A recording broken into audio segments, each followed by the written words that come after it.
Warning, incoming game over. Warning, incoming game over. How's it going, Canucks fans? My name is Mark, and welcome to Game Over Vancouver. Tough loss today. I can't even say that we got a point because we didn't get a point. But we have a lot to talk about. Today, by the way, we are joined by newcomer Casey. Casey, if you want to introduce yourself.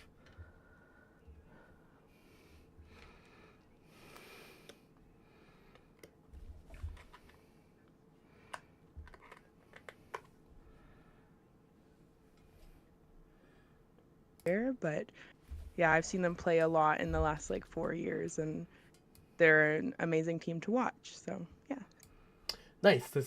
And I actually apologize. I had you muted for half of that. So if you don't mind introducing yourself again.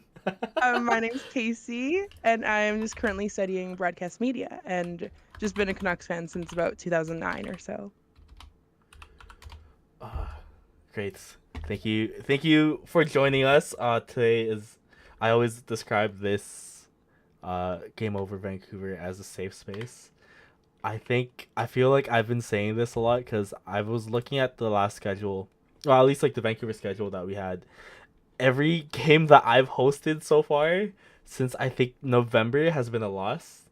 So I think if Kaja and Zach are in chat right now, please keep in mind that I may need to lessen my workload just so the Canucks can win more. But screams aside, we have a lot to talk about. We'll start off really quick with a pregame recap. So today the Canucks hosted the Sabres. I will never say anything bad about the Sabres because of the fact that they already have the Sabres to represent their city, which is not really it's not a fun thing at all. Mark, I keep a spreadsheet. I have a losing record. I think we is it just Zach that has a winning record? Okay, anyways. But yeah, both the Canucks and Sabres went into the NHL at the same time. We're still on a race to be the first team to win the Stanley Cup, which honestly I think it'll be at least another 10, 20, maybe 50 years. In other news, JT Miller is still a Canuck, much to Zach's dismay. I like JT Miller as a player. I think something needs to happen to wake the team up. But as of today, he's still a Canuck. That might be different tomorrow. A game over host always needs to be cursed. These are the rules. And no, that's fair. If I'm the cursed one, that means I get to host therapy after every game. So I'm okay with that. Anyways, Demko started his third game today because Kevin Lankinen apparently has the Roberto Luongo shits. I actually don't think that's the reason. I think he was sick. But Steeloves was called to be the backup goalie for today. And in terms of what was happening, other than the loss, it was also Lunar New Year nights, which means that the in arena DJ got to play K-pop for one night. Anyways, going to the actual game itself, first period, Canucks played pretty slow. They kind of played like they were in the lead when they had no lead, which is really annoying. I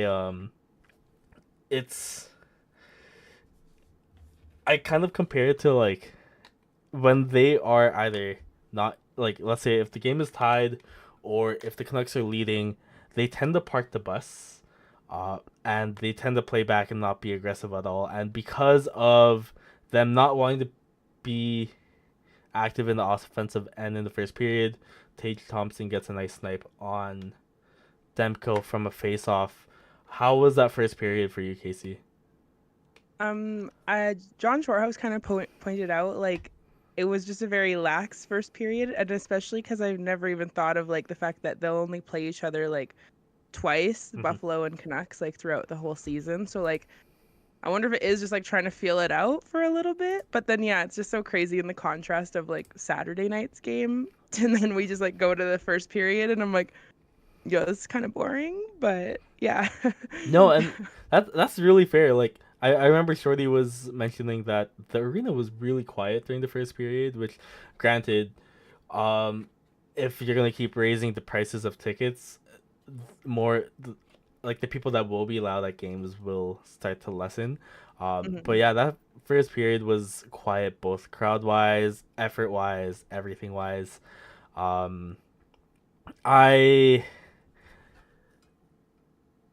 how do I say this? I think one thing that was tough to accept is all three goals that the Sabres scored.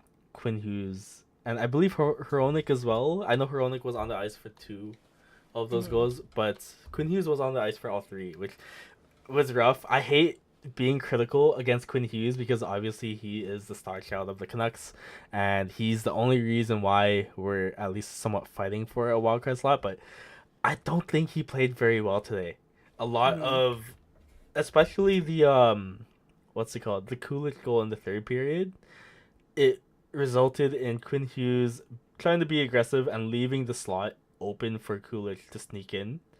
Um, it was it was kind of tough. I don't think, at least the second goal, I don't. It was not Demko's fault at all because if you leave a 12-year-old in front of Demko like a meter away, they at least have some chance of scoring.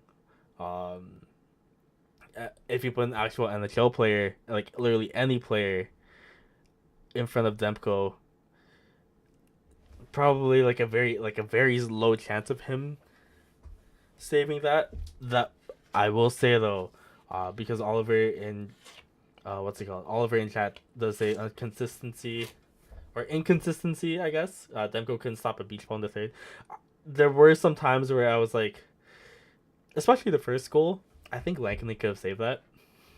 And it's weird to say Yeah. that like our backup could be doing better than Demko, but it's it's been tough watching Demko. I Mhm. will say. Um, you don't want to say that he's been playing rough because obviously he came back from an injury, but he hasn't been playing like prime Demko, and I think his injury has started to at least creep up on him, kind of like PD. Mhm. What are your thoughts on that?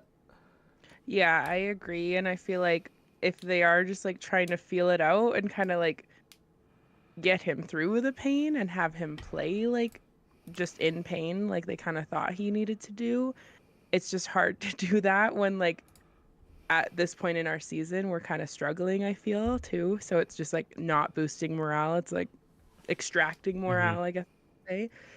But but yeah, I definitely thought some of the goals just looked a bit like, ooh, we could have maybe got that one. Mm-hmm. But yeah, and then if they're also leaving Buffalo right in front of the net for them to capitalize on that too. But yeah. Yeah, of course, and I think that's been the story of the entire season too, where it's like before Demko came back, a lot of what Canucks fans and Canucks media and even the Canucks themselves have been saying was that the reason why we're not playing well is because they don't have Demko to bail them out, not to bail out the bad defense. But I believe it's 10 games in now. Demko is 3-4-3, and a lot of it's tough to say because like I don't want to put the blame on Demko obviously because I'd rather put that blame on the Vancouver defense. Mhm. I think Hronik was abysmal out there, but I will leave that rant a little bit later on into the episode. But it's tough, and a lot of the times like you want to play with confidence. You want to be confident that your goalie is gonna stop the puck when you mess up. You and vice versa. You want to be confident that your forwards are gonna be in position for passes. But the team confidence right now is at an all time low. Mhm. Do you agree with that? Yes. Yeah. I was hoping like even yeah, just on Saturday night's game getting a little bit of a boost back in it, I feel, just cuz they showed some emotion out there. Mhm. But but yeah, then it was just hard to watch the first period and I'm like there's nothing going on, but I felt they like had pretty good like energy out there in the second period. But Oh yeah, that second period was great. yeah. I like PD was looking like his old self again. There was this one time where he was recovering puck off of the boards, and he made like a behind the leg spin move. Unfortunately, he fell. But that sliver of hope that I felt when I saw him do that was really nice. And yeah, to talk about the second period, we got 2 goals. We got PD Snipe, a really good PD Snipe, I will say. He's been as much as I've been critical about his game and how he should be playing better based off of his contract. At least he's looking for shots now, and at least he's looking for good shots. And also that PDG goal was really funny. It was a very unlucky bounce. I don't like if it didn't bounce right to where PDG was, then that would not have been the goal. But you know what? We will take whatever we'll take whatever the hockey gods will give us. But yeah, what did just because you mentioned the second period and how aggressive they were playing, what are your thoughts at least on the highs of the game?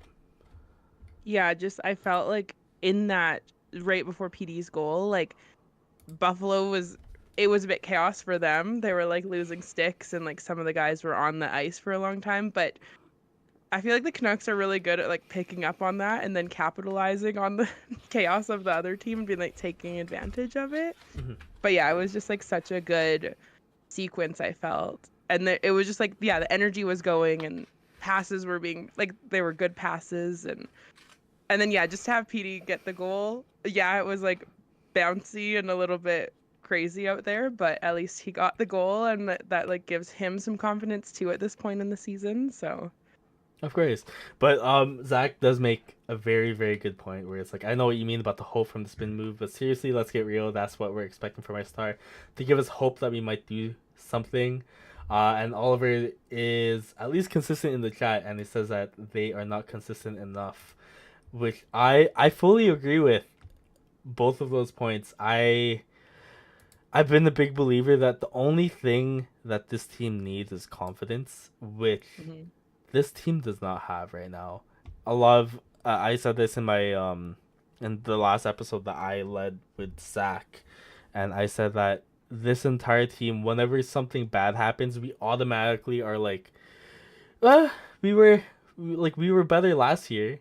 Like, we always reference last year into the fact that, like, you know what, Hronek was a good deep pairing right-handed defenseman with Quinn Hughes. We were actually hitting passes, which, by the way, the Canucks need one practice purely on passing drills. They like they're passing at least. Okay, one thing at least tonight, they weren't until the end of the third period, but when they were actually trying to be more aggressive, they were trying to pass towards their players, which was an epiphany for the Canucks. Unfortunately, those passes towards the players were either going behind them, they were going too far, they were going anywhere except for the actual person that they were trying to pass it to. And it was, to Zach's point again, it was very hopeful until we started passing the pucks to the boards again.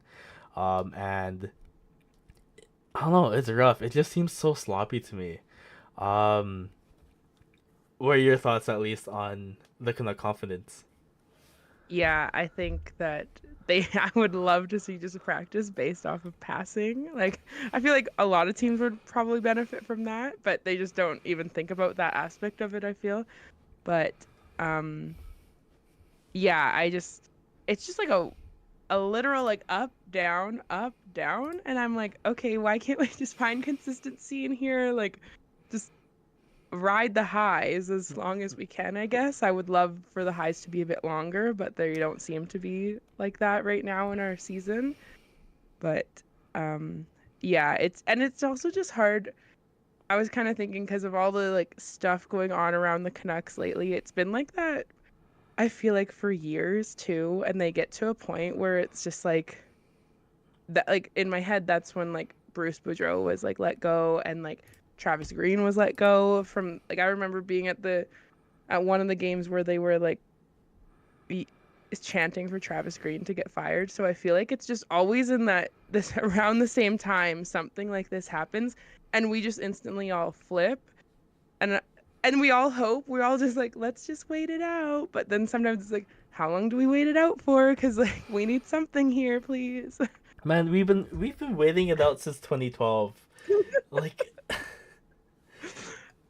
at one point, do you have to like look at the team and be like, if you guys don't get your shit together, nothing's going to happen. And I would hate to waste the prime Quinn Hughes years. I think we're like slowly getting past like the JT Miller, well, obviously getting past the JT Miller and possibly Thatcher Demko prime years. We It's tough. It's tough seeing a team that had so much hope lose all of I its feel like confidence. crying when you just said that about JT Miller. Like Thatcher Demko, and we're getting past the prime years. I can't think know. that It's way. weird. Like it's like it sounds like here to me. It sounds like high school where it's like grade 12. You have so much hope, and there's so much that you could work for, and the year after you lose all of that confidence, and it's kind of like when you peak in high school when all you do is reference high school. That's what it feels like right now. When like whenever our defense is bad, I was like, oh man, Ian Cole was a rock for us last year. Or like I'll see what's it called? I'll see PD like fall onto the floor for like the 5th game in the year, and I was like, oh man, PD last year before the All-Star break, top player in the league. He was a top 3 player in January, and like I haven't been in high school for like 10 years. Like right now, there's a group in my high school that's planning a 10-year anniversary, which makes me feel old. Yes. But like to keep on referencing last year, when realistically all this team needs is the confidence and passing tools to play well. It's so frustrating. One thing I will just say really quickly, just because I didn't really think of this as much of a talking point, but our bot 6, even though they were pretty quiet, they were being effective on the ice. That bot 6, aside from like the few minutes when the Canucks scored, that bot 6 was forechecking really, really hard. Sure, Höglander gave away the puck at least 4 times, but at least he was doing it in the offensive end. But like the fact that the mental of this team is so bad. Like I need this team to play like Call of Duty. I need them to play Modern Warfare 2 or League of Legends or Valorant or a game where like it relies on mental. Because if their mental is that fragile, I don't know. Like I might, I don't know. I might sound stupid for comparing hockey to a video game, but at the end of the day, like it's a mental game. If you're up 2-1 and you refuse to play, if you refuse to push up and you refuse to continue to forecheck and you just play back and park the bus. Yes, yeah. I just feel like we give up. This is reminiscent of like our season opener when we were up like 4-1. We were up 4-1 and we just played back. We were like, yeah, nothing's gonna happen, and then we implode. I wonder if that like translates into the like almost too much reliance on Demko too, because we're just like back up. We're like, you got it from here, right? You'll keep it up. Like, oh, by all means. Like, and granted, he did make some pretty good saves this tonight. Like there was a save where he was fully screened and he was able to make a save purely based off of his positioning. But I think we need you had a great point. We need to stop relying on players. Sure, like relying on Quinn Hughes is probably what is going to get him a heart if we make the playoffs because of him. Yes. But man, like a lot of that it's weird because right now all we have is hope, and that hope is slowly dwindling. Scott White, by the way, says in chat, at certain points they control the tempo of the game. I'm surprised at this loss, to be honest. Said true, honestly. Like when we were like in that second period, so going back to the second period, we were playing with so much aggressive. We were playing with so much aggression, and the fact that we had so much control of this game, only to revert back to playing good old structured defensive hockey when we can't even hold a structure. Um, oh, it was sad. Like I actually felt hope this game. It's tough, but at the end of the day, this is why Game Over Vancouver shows during a loss is therapy. So welcome, Casey. uh, was there anything else that you want to talk about the game? Um, I think that probably covers it. Just like, yeah, and yeah, again, the hope was fully there in period 2, and then like in sprinkles of period 3, but yeah, it was like it seemed like a pretty good game throughout, like when you look at it as a whole, but then when you start like looking at the finer points, you're like, "Oh, okay." But Yeah, I like. Sorry to cut you off, but I want no, to you're put good. this game as like I'm going to label this game as an anomaly because I'm looking at the hockey stat cards for tonight. I see Quinn Hughes and Philip Hronik at the very bottom in terms of like how much they contributed to the team offense and team defense. On the top, Carson Soucy. So this game did not exist. This game is purely a figment of our imagination. But one thing that is not imagination is the Game Over Vancouver network and the Game Over network in general. One thing that I would say is a big blessing in my life, other than the Canucks season, which actually no, that was not a blessing. Anyways, is the Game Over network allowing so many young creatives and so many young journalists and analysts across Canada to have a platform to speak about sports and speak about the sport that we love. And if you are looking for ways to help us and help this young media company, please try to support us on our Patreon. Over there, you'll be able to find multiple tiers featuring different rewards and goodies for helping us grow. There's extra access, exclusive looks behind the scenes, Discord benefits, merch discounts, opportunities to give us feedback, as well as the fact that you can join us for some special secret shows live where you can interact with hosts as we launch more ways to improve your experience. If you are not able to spare a few dollars, that is completely fine because we do have a free tier available so you do not miss out.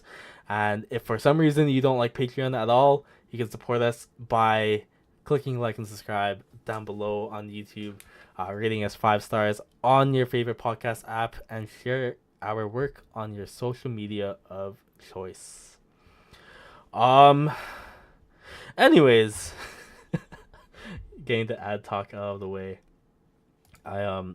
Sorry, side note, at my day job, I had a customer tell me that I had a face for radio, and I think he wanted to say that I have a voice for radio. At least I choose to believe that that's what he said. But yeah, that's what I think whenever I do ad reads. Anyways, Canucks trade talks, because we have to talk about this. It's like I don't know. I'm annoyed by it because I'm gonna be in the side that kind of wants JT Miller to stay, because at the end of the day we're just gonna we're gonna get fleeced anyways. He's a 100 point player, and I don't think that's someone that we just give away as a fleece. But it's all the league is talking about right now is where is JT Miller going. Right now I believe the Rangers are back up in consideration, which I don't know. I feel like it would just be a lose-lose whenever like whatever trade that we get for him. Yeah, But at like what least they would send back. exactly, because I was looking at like I think it was like Lafreniere and Schneider, which I mean it's not bad. But then Mhm. we have that would mean that we would have Suter to play top 6 center, but that's a Suter without JT Miller on his wing, which doesn't seem that fun. Actually, you know what? Since this is your first show, What's your opinion on the JT Miller and PD saga? So I kind of think that if all this is happening, because I kind of choose to be a skeptic about all this happening, but if it actually is, well, I would assume it is because we're getting to like concrete things happening because of it. But like, do they just let them be frustrated with each other and not deal with it? My biggest thing is like they have so many resources. Like in my head, I'm like, get a sports psychologist in there maybe if we need some help with morale and certain people. Like they did it on Ted Lasso. It would With probably work Dr. for the Sharon, Vancouver yep. Canucks. So I like, or do they? And like, yeah, why do they just choose like get him out of here, like trade him? I don't know. It's just, it's all kind of crazy to me. But also that's just hockey culture too, a little bit. But Fair. I would just think that they would try and fix these issues before having to tear like them apart, kind of thing. No, that's fair. But yeah, that's my big thing, and I just like, it just sucks to see because yeah, I love, like, you think back to literally last year where when the Vancouver Canucks fans were chanting like JT Miller, like that moment is so forever stuck in my brain just because of his daughter's reaction to it and how amazing it was. So in my head, I'm like, we can't get rid of him. We Of can't just course. get rid of him. But that's just my like heart playing a lot into this too. But No, that makes sense. And one thing I will say about this entire trade saga is even though there there are rumors about like trade talks between New Jersey, Carolina, New York, um, one thing that stood out to me the most was that both players expressed that they wanted to stay. mhm. Like PD straight up said, "Please don't trade me." Uh, I know Miller loves to be a Canuck as well.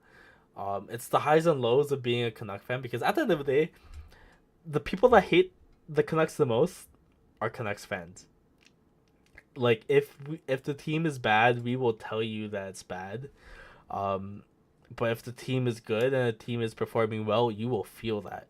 Like Yes. going back to the playoff. Ugh, sorry, I'm doing it too. But yeah, going back to the playoffs last year, like all of the players were saying how electric it was. But Yeah. at the end of the day, if you don't perform, that's when you get jerseys thrown onto the ice. Mhm. Which you know what, it's a waste of money. Like jerseys are at least gonna be $200. I wish we could at least be kind of like Edmonton, where like they threw nachos onto the ice. I don't know if you saw that by the way. Someone threw nachos No, onto the ice today, and I like did see. Saw somebody tweet being like, I think they made up a rumor of like who it was throwing the nachos, but I forget who I they don't know, said it but was. like No, there I was like, wasn't what? there wasn't any ketchup on it, so it wasn't directed at McDavid. But it is what it is. But I will say, like, me personally, I don't really have too much to talk about the trade talks because at the end of the day, I it's one of those things where I don't want to think about it, but I kind of have to. Yep, But understandable. I will reiterate that as much as we love to talk bad stuff about front office, a lot of the times when trade talks get leaked, it's not from the Canucks. And I feel like if a trade does happen, it would be more of a surprise if it did. But yeah, that is that is the second period of the stream. Is there anyone in chat? Uh, anyone in chat have any I guess ideas on what the Canucks should do? If there's any lingering thoughts in your guys' brains. Because if not, then I will quickly move on to the third period because I don't really want to think about trade talks right now. But anyways, if you are enjoying this show so far, you probably want more of this. Well, make sure you hit that like button on this video and click subscribe on the channel just to make sure that you're in the know for everything that happens.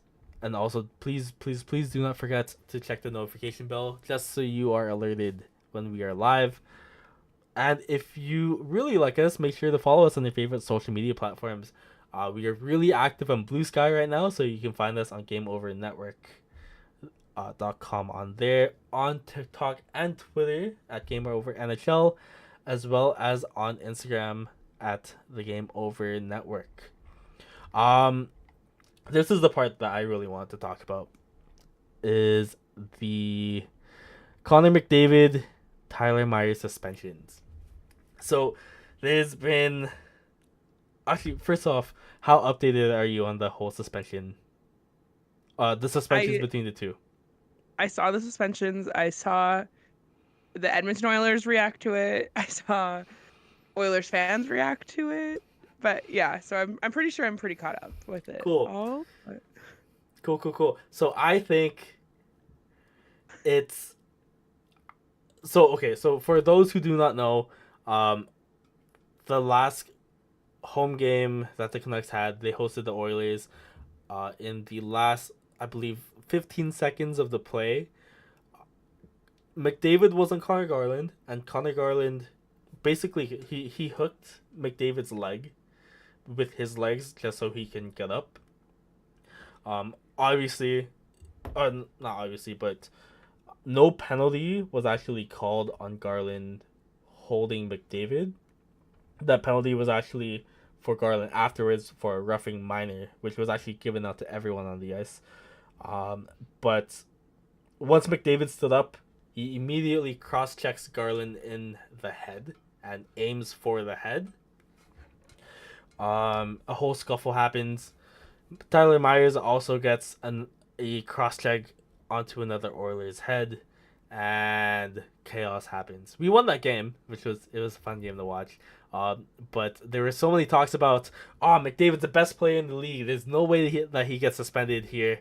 And when it was finally announced how long the suspensions were, where both players get 3 games each, there were so many people that were mad. There were so many people that were like, why would you suspend the top player in the league? Why would you suspend the best player in the league?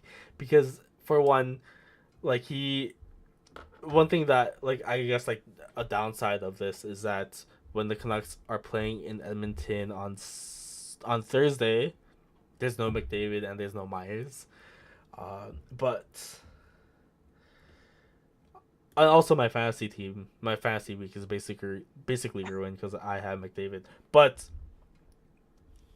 there's this whole talk about, I remember I went onto the Oilers subreddit today, it might have been a mistake because it made me more mad. It internalized a lot of feelings that shouldn't have been felt today, but so many people were, one, justifying the cross-check, because as much as it's annoying being held down, you don't hit someone in the face because of it. I'm not justifying Tyler Myers doing the exact same thing,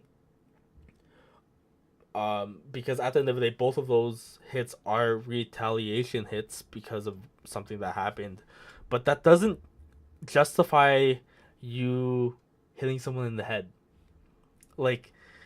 Whether or not they get concussed afterwards, cough cough, Tanner Janot on Besser, but whether they get injured or not, that's an intentionally bad hit, and that's an intentional hit to possibly injure. A cross-check to the face is a cross-check to the face, and people were saying that because it's McDavid, he shouldn't get. It should be a slap on the wrist for him. Keep the suspension for Myers, but Connor McDavid is the face of the league, so he should be able to get away with this, which is stupid. Because if I'm a worse player than McDavid, obviously I'm a worse player than McDavid, but if I am not a top player in the league, but I punch someone in the face, if McDavid also does that, ideally we should both get the same suspension. It doesn't matter if you're the best player in the league. LeBron James has been suspended in the NHL, in the NBA before. Sure, you can protect. The league could do, as much as people argue that the league could do better in protecting their stars. Why should they get special treatment? right? Yeah, Yeah. I What are agree your with that. thoughts? Yeah, and there was a game a few days ago, I want to say sometime last week, where like Connor McDavid did not a not nice hit on a Minnesota Wild player also. So like in my head, I'm just like, okay, I've always like kind of shook my head at how we treat Connor McDavid a little bit. And I just thought it was crazy that people are defending him, being like, no, he should get special treatment, blah, blah, blah. And I'm like, this is crazy. Like, he was like, and then I don't know, I just think I'm like, what was his thoughts? Because he was obviously going to injure Connor McDavid. I mean, with Connor Garland there. So, like, it's just having that thought process. I feel like you should just get punished for that for sure. But yeah, it just was really crazy that um people are sticking up for him, and the Edmonton Oilers releasing that statement, like, Oh my that gosh, was that crazy. statement was like, it. That statement was embarrassing. Not gonna lie. Like, I'm not saying any of this because of the fact that it's the Oilers. Like, this being the Oilers is the cherry on top. Mhm. But like, it's like to release a statement saying that I'm this like, we the team are disappointed at McDavid getting a suspension. It's kind of like if my parents released a tweet saying we are disappointed in Mark for getting a speeding ticket on Highway 1.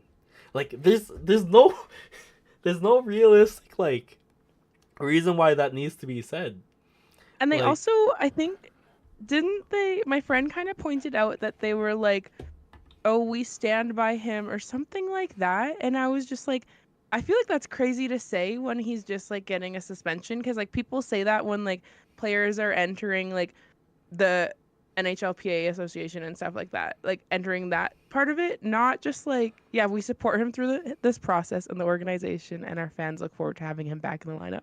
But I right. just think that's crazy. You don't need to support him through this because like he'll be fine. Like, But yeah, that like, and at also at the end of the day too, like, he messed up.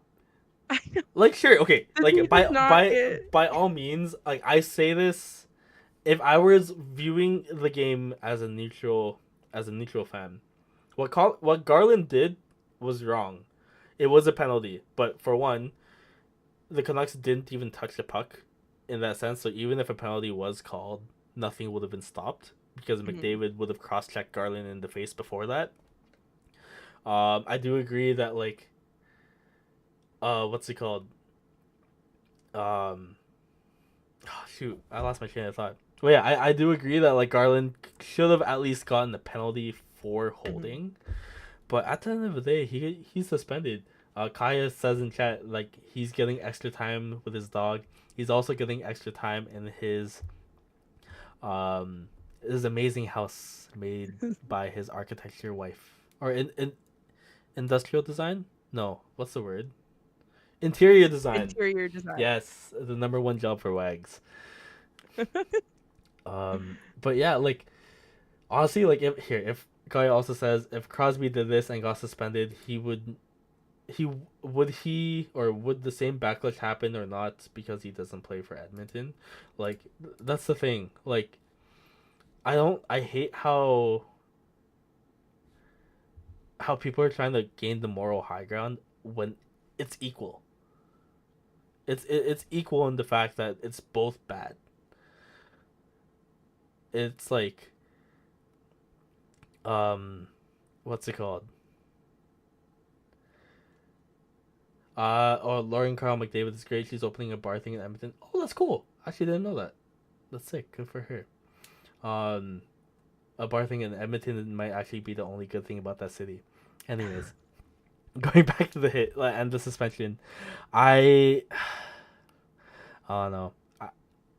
I think the Tyler Myers suspension was deserved because like that was also equally as bad. I think the player that he hit started bleeding.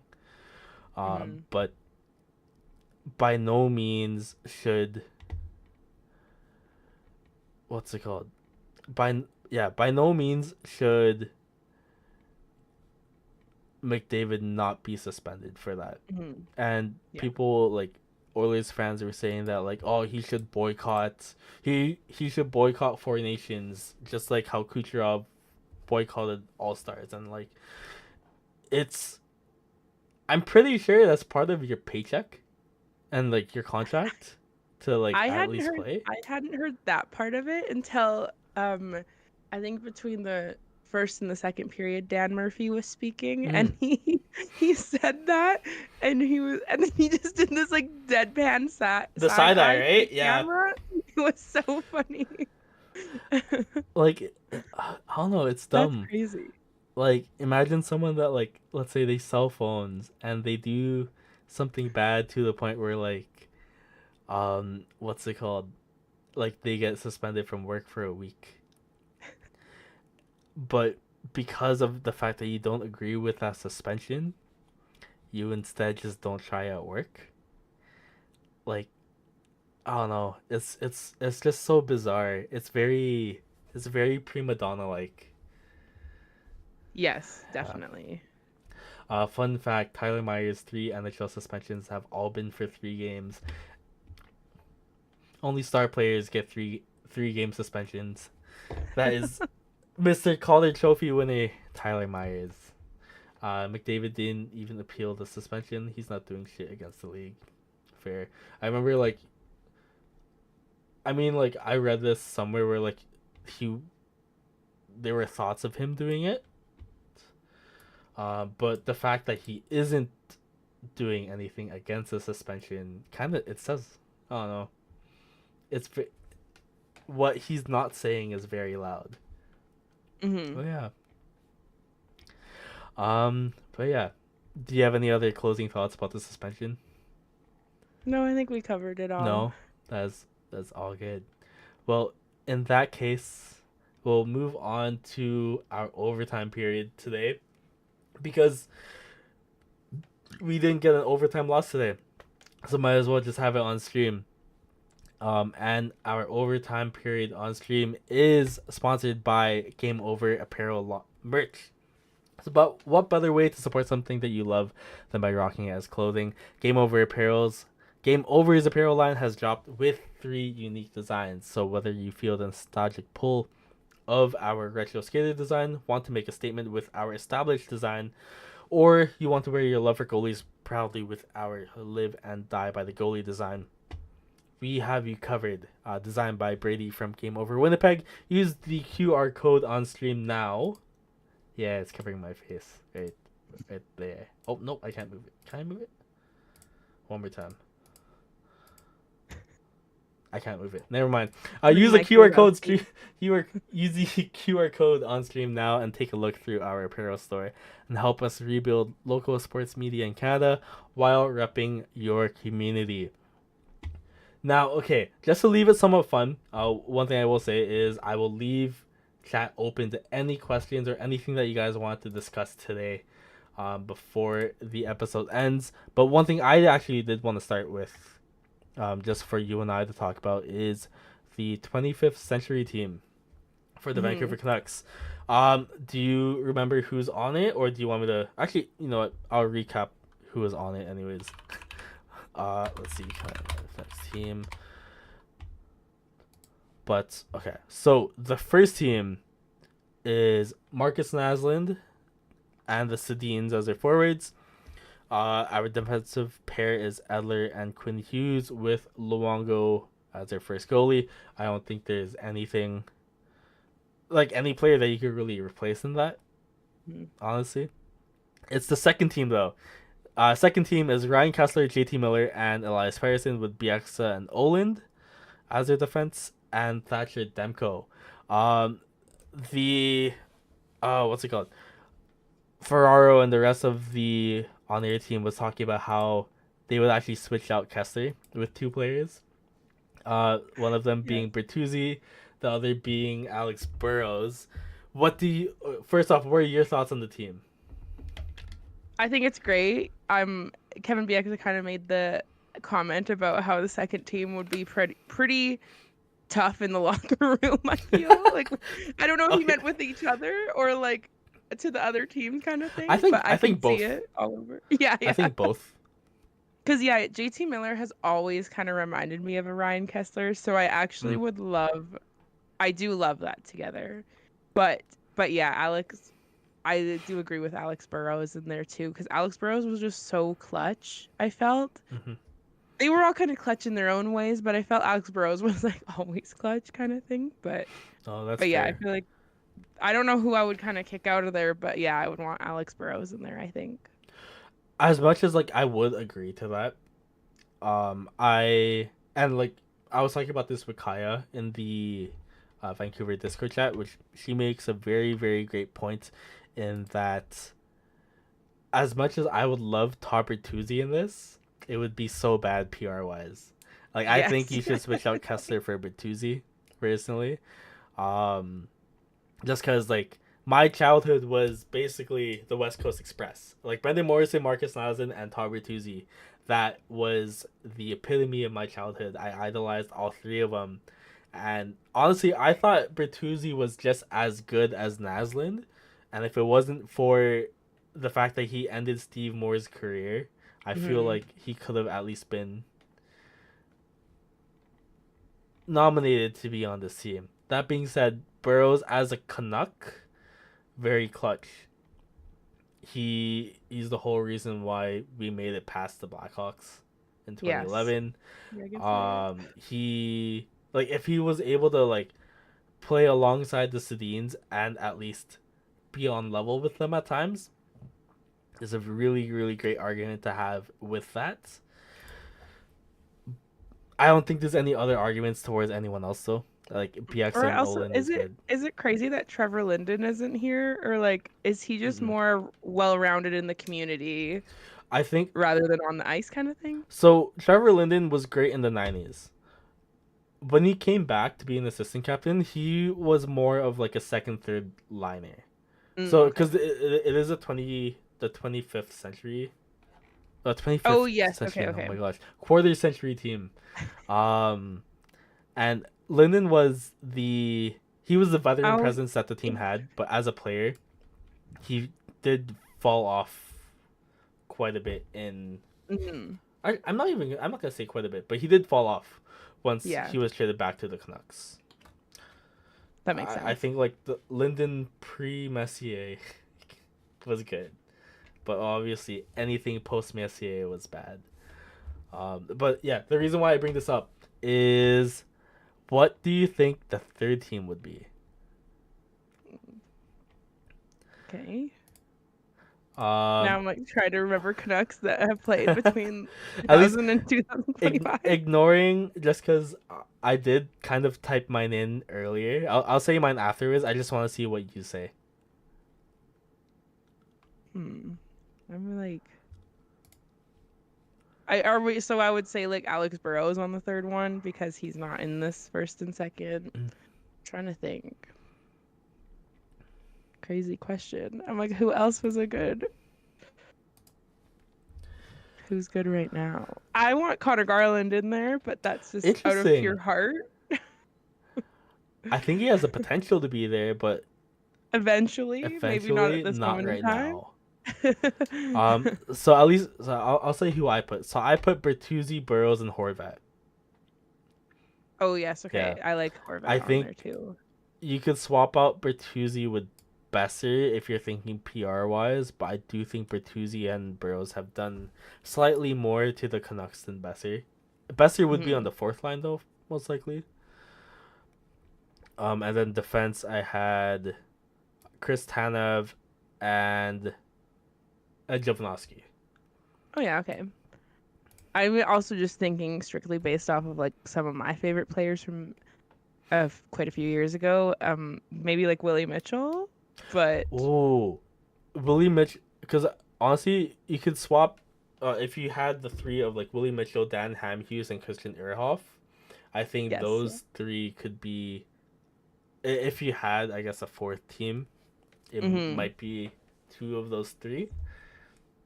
But I think the Matthias Olin Jovanovski pairing was great when it was Yeah. there. But yeah.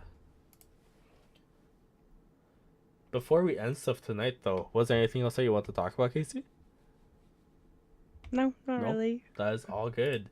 Well, if there isn't anything from chat today, that is all good. Canucks lose once again at home. Unfortunately, to one of the last place teams in the East and the entire league. The next show will be a crossover show with Kaja and let's see who's on for Edmonton. Because I do believe the next show will be on the Edmonton channel because it is a Edmonton game. It will be hosted by Ash as well, so it'll be the same pairing from the last Edmonton game. Which, if you guys have not watched that show, it was a great stream. Two of them had a lot of great talking points between the two, so hoping for great things for that show. Once again, please like and subscribe if you guys are enjoying what you guys are watching. My name is Mark. This is Casey. We hope you have a good night. Take care.